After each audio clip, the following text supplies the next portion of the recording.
welcome to the first Saturday artist talk with our guest John Hudgel. John was our guest artist last month and is with us through the end of October. So if you haven't had a chance to come to the Oblivion Gallery and see John's work, please make a trip out. You have the rest of the month to do that. John told us a little bit about his work and process in his talk last month, and he's going to continue on some of those in a little more depth this month. So please welcome John Hudgel. Hello. Thank you. I'd like to start out by again thanking Renee and Judd for welcoming me into their beautiful space. And thank you all for taking the time out of your day to join us here. Last week I talked a lot about my history and how I got to where I'm at. Today I'm going to focus more on what it is I'm trying to say and how I go about it. My influences in design come a lot from studying ancient art. Was lucky enough to live in Cleveland with a great museum, one of the best Mesoamerican collections in the world, and spent a lot of time looking at Olmec, Toltec, Aztec, Mayan artwork, and I get a lot of inspiration from ancient artwork, Egyptian, Tibetan. So that's one aspect of it. I also really enjoy music, and a lot of my inspiration comes from witnessing music or listening to music. So those are kind of my influences. The message I'm trying to get out there is about having a balance with nature, and it's carried through my work since my younger college days. It's been the message of my life, and I think that it's a message that's needed in the world today. It was needed back then, it's even more needed now, is to represent some kind of balance with nature.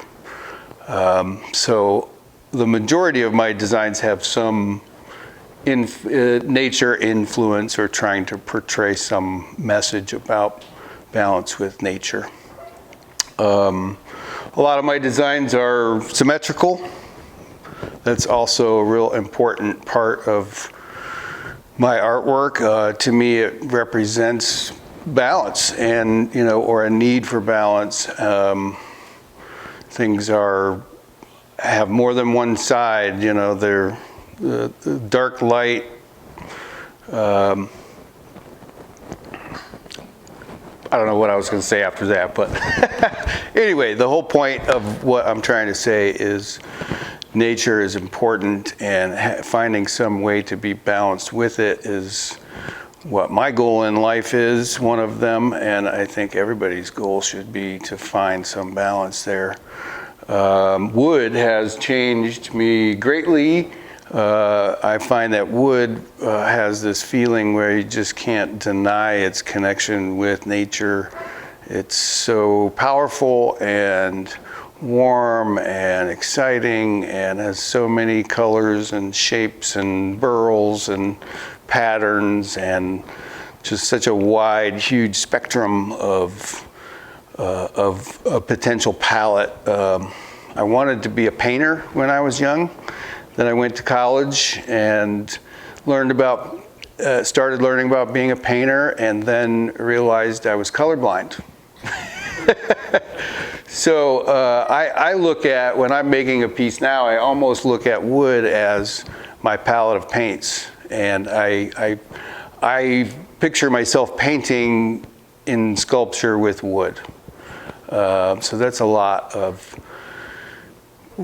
how I kind of see the work. I'm glad I'm not a painter. There's enough painters in the world. But yeah. So next I want to talk about techniques, and I think that if you all would kind of get up and join me, we could talk about a couple pieces and talk about how I go about doing what I do. I'm just gonna plop us over here. Come on in, you guys.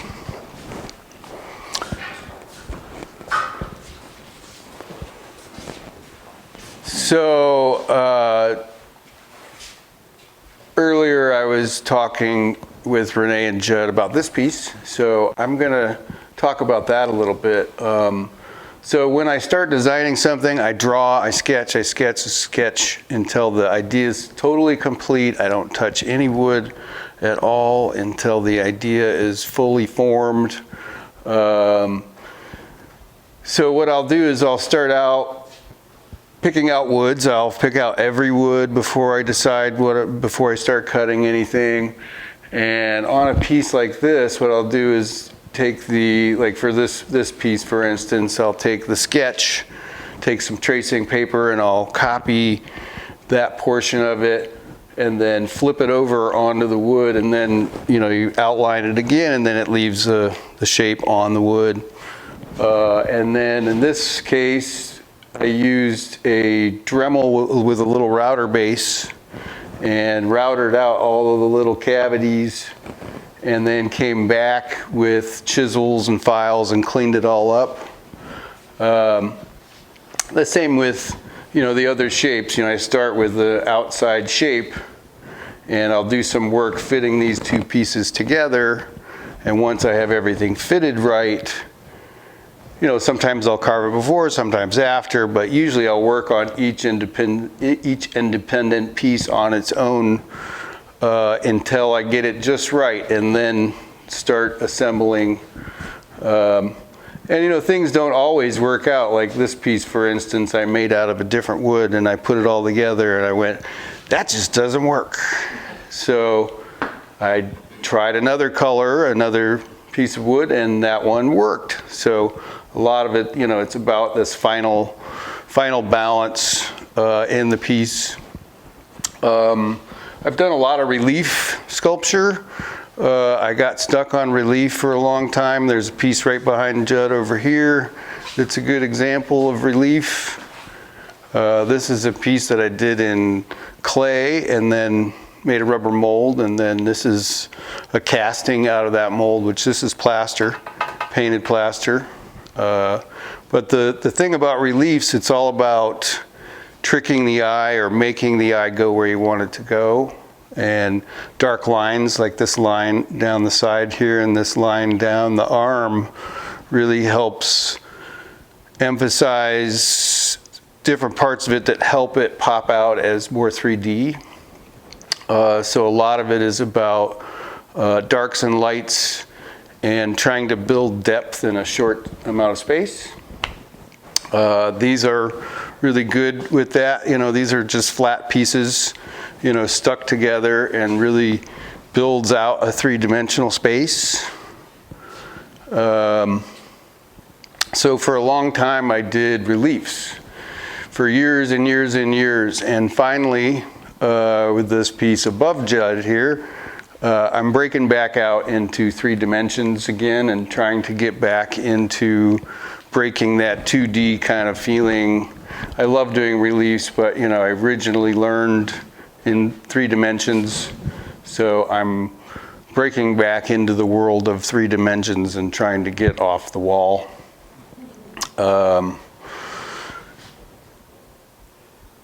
This piece over here is probably one of the better examples of this piecing together. All these independent small pieces that are all fitted together. These are all single pieces of wood. This is one piece, and that's one piece. But I spent a lot of time cutting out these little shapes and just piecing them together, and that can be the most challenging part of the whole thing. I learned while doing guitars, I learned a lot about doing inlays, and it's all this little piecework where you're piecing together all these little things. So I really enjoyed doing the inlays, so this is my way of trying to bring inlays into more of a 3-dimensional realm where I'm actually still kind of doing an inlay process but then carving it. So a lot of it is about tricks of the eye and shadows, light and dark, and trying to keep the eye moving around in the direction that you want it to move. This piece over here is better than this piece as far as that goes. Angles are always really good to keep action, to keep the eye moving. That's one of the reasons why, like, the landscape works so good. There's so many angles. Angles create movement and help the eye flow around the piece. I think this piece, I keep picking pieces behind Judd, but this piece, the saxophone, I think is, as far as design theory, is one of the better ones, because there's a lot of it's angular and a lot of round shapes. There's a lot of visual motion, which tends to stimulate people and keep your eye, the goal is to keep your eye moving around the whole piece and then not leaving it, and circling back around. So I think it's called the golden means is one of the things about design. I think 33% is, the rule. Was it?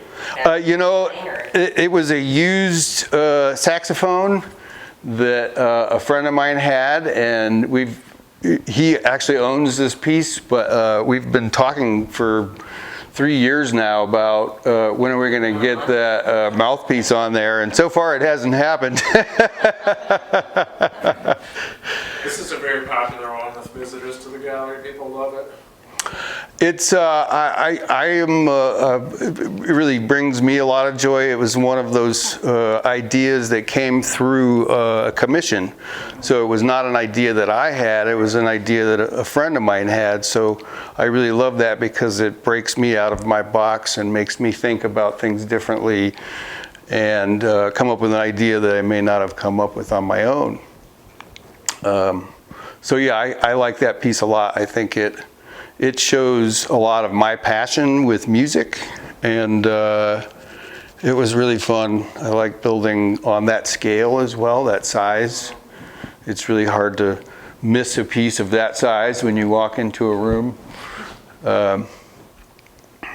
I show it every time he lets me. That's kind of where what my process is about. It's important to me to express that feeling of connection with nature. You'll see, like, there's a lot of floral aspects. I like that guy. In the corner there? Yes. So that was my third wood carving ever. I did it just after college. I think I did one wood carving in college and really liked it. And someone gave me this hunk of cherry, and I was just like, I'm gonna figure this out. And that was my third wood carving ever, and it came out pretty decent for not really knowing what I was doing. It took me a long time though. But I do miss the 3D, and that piece is supposed to be like a Queen of Hearts, how on a card the queen is upside down and right side up. Oh, yeah. From here, it's got a dogwood flower perfect on the side. Yeah, to me it was a lady with a fan, but like done upside down and right side up. That's why it's named. Looks like somebody who has a background in bronze. Like that really looks like, that fullness of bronze. Yes, and I was working at the bronze foundry at that point. That makes sense. Yeah, it does have kind of a casting look, and I have cast it in bronze as well.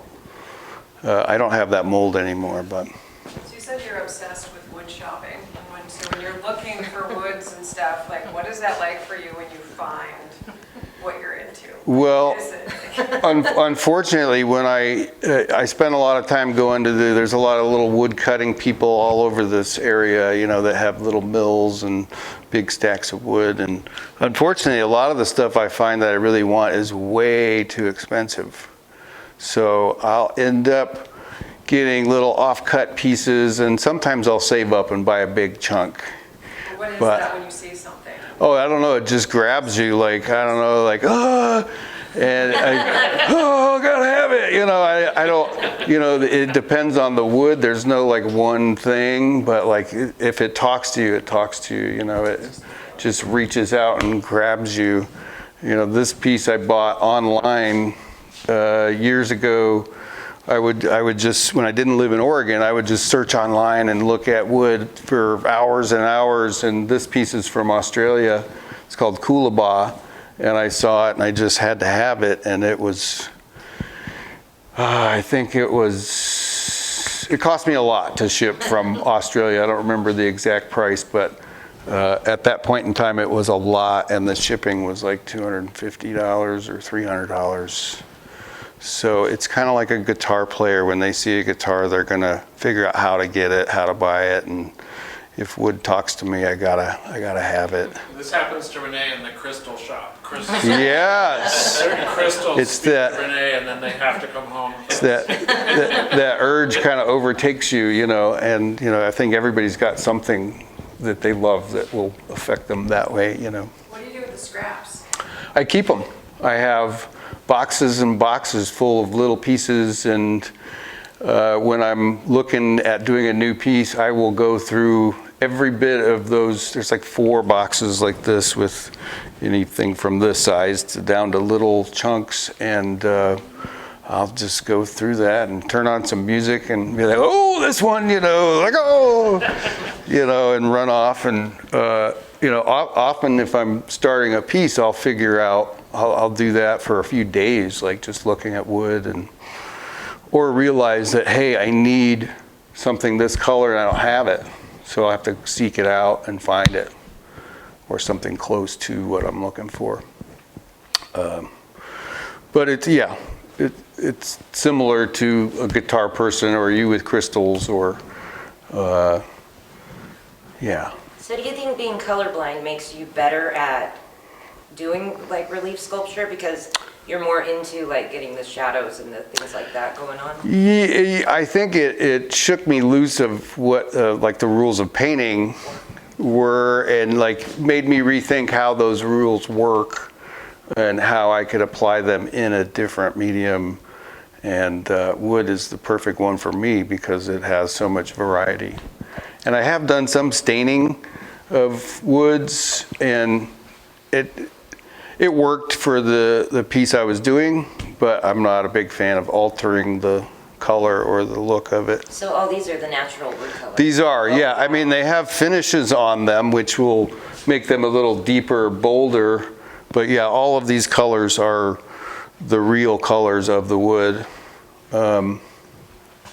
And speaking of woods that make you go, oh, I gotta have it, this is called pink ivory, which is one of the rarest woods in the world. And I cherish having that. I don't have much of it left. I brought a little piece of it. Oh, wow. That is just, it's so gorgeous. I found it, this guy in Cleveland who is importing woods, and this piece was square like that, this long. It cost me $425 in 1990. So I think it's a little more available these days, but not of this great, not of this quality. Like you can find some online, but it's just straight grain. So I have some chunks left of this, but not many. There's a little in this piece right there. There's this one. I think that, oh, there's some in this one too, right here. But yeah, those special things, you hold on to them and use them sparingly and only when it means the most, I guess. Any other questions? Do you do an oil finish?